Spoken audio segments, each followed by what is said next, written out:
Assalamualaikum warahmatullahi wabarakatuh. Bertemu kembali kita dalam siri tazkirah saya pada kali ini. Apa khabar semua? Didoakan abang-abang, akak-akak sihat, walafiat, dan yang paling penting terhindar daripada wabak COVID-19 yang sedang melanda ini. Kali ini kita sambung daripada rukun semayang yang telah kita mulakan kemarin, iaitu dengan rukun qiyam. Maka semayang dimulakan dengan takbir yang kita sebutkan sebagai takbiratul ihram. Dia abang-abang, akak-akak, takbiratul ihram adalah merupakan rukun qauli, rukun menyebut di mulut, rukun berkata. Jadi takbir yang wajib disebut sebagai rukun ini, yang disebut sebagai takbiratul ihram, dia merangkumi 8 huruf, iaitu alif, lam, lam, ha, alif, kaf, ba, ra. Maka takbiratul ihram ini wajib bagi orang yang semayang berdiri ketika berdiri, bagi orang yang semayang duduk ketika duduk, bagi yang semayang baring ketika baring, dan bagi yang semayang telentang ketika telentang. Takbiratul ihram wajib dipelihara sebutan-sebutan, sebab yang wajib adalah menjaga kalimah dan perkataan. Yang pertamanya, bila kita lafazkan Allahu Akbar, maka yang paling penting dijaga sebutan A di peringkat awal takbir itu. Jadi A pada sebutan Allahu Akbar, jangan ada mat.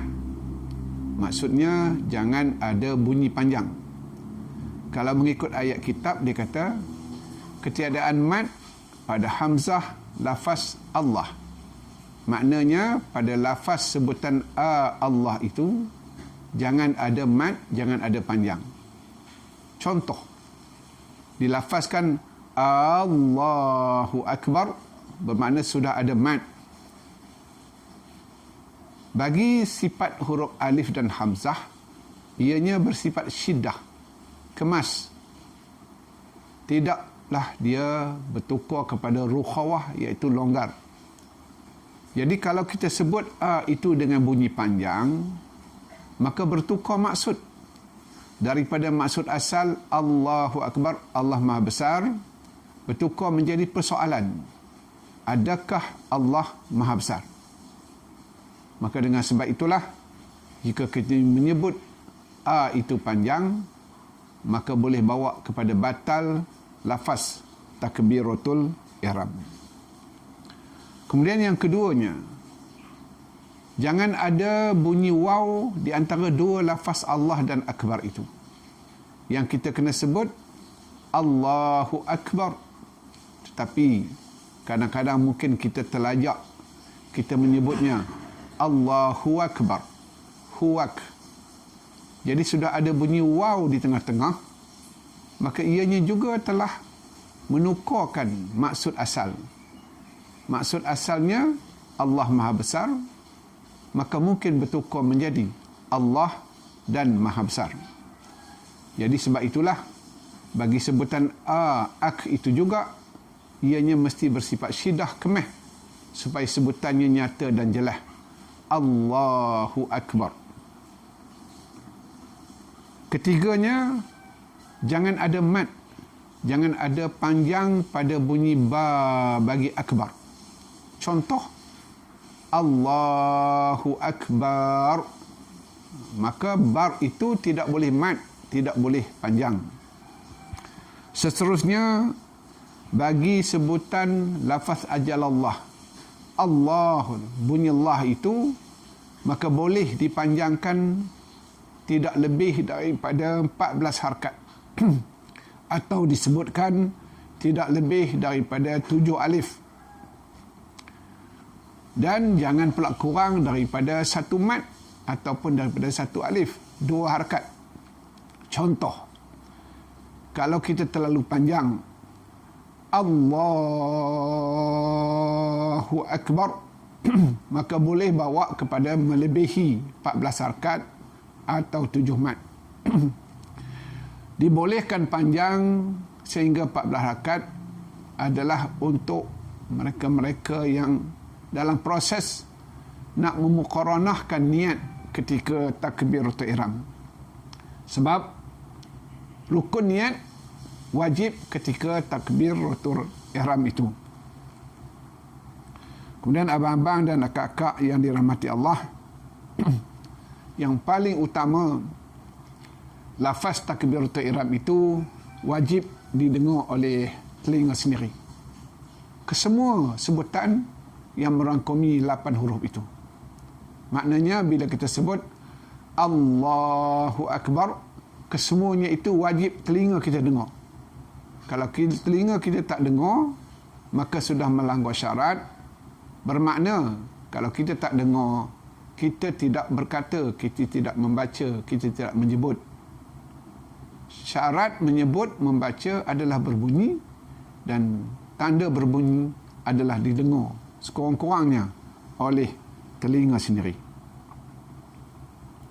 Maka itulah rukun yang penting yang kita nak jaga sebagai rukun membaca, rukun qauli. Yang paling wajib adalah memelihara sebutan dengan sempurna. Kemudian ketika takbiratul ihram, sunat angkat tangan. Sunat angkat tangan. Maka ada 2 riwayah yang utama. Riwayah pertamanya menyebutkan bahawa Nabi SAW bila angkat tangan, hujung-hujung jari selain daripada ibu jari, dia kata berbetulan dengan cuping telinga sebelah atas. Itu riwayah yang pertama. Maknanya bila kita angkat tangan, maka ujung jari ini berbetulan, makna lebih kurang sama dengan cuping telinga sebelah atas. Dan riwayah yang keduanya menyebutkan bahawa Nabi SAW mengangkat tangannya berbetulan, iaitu lebih kurang sama dengan bahu. Maka bagi Imam Syafi'i, dia lebih berpegang kepada riwayah yang pertama, iaitu mengangkat tangan sehinggalah cuping telinga sebelah atas. Dan bagi amalan peribadi saya, untuk meyakinkan saya dapat melakukannya dengan sempurna, maka hujung jari telunjuk ini saya sentuh di hujung cuping telinga sebelah atas. Sebagai contoh, bila kita melafazkan takbir Allahu Akbar, maka hujung jari berbetulan dengan cuping telinga sebelah atas. Dan disebutkan juga bahawa bersamaan lafaz takbir dengan permulaan angkat tangan. Itulah yang paling baik. Sebab kita wajib berpegangkan kepada pesanan Nabi SAW, Sallu kama ra'aitumuni usalli. Semayanglah kamu sebagaimana melihat aku semayang. Maka demikianlah dulu untuk kali ini. Jumpa lagi insya-Allah. Wassalamualaikum warahmatullahi wabarakatuh.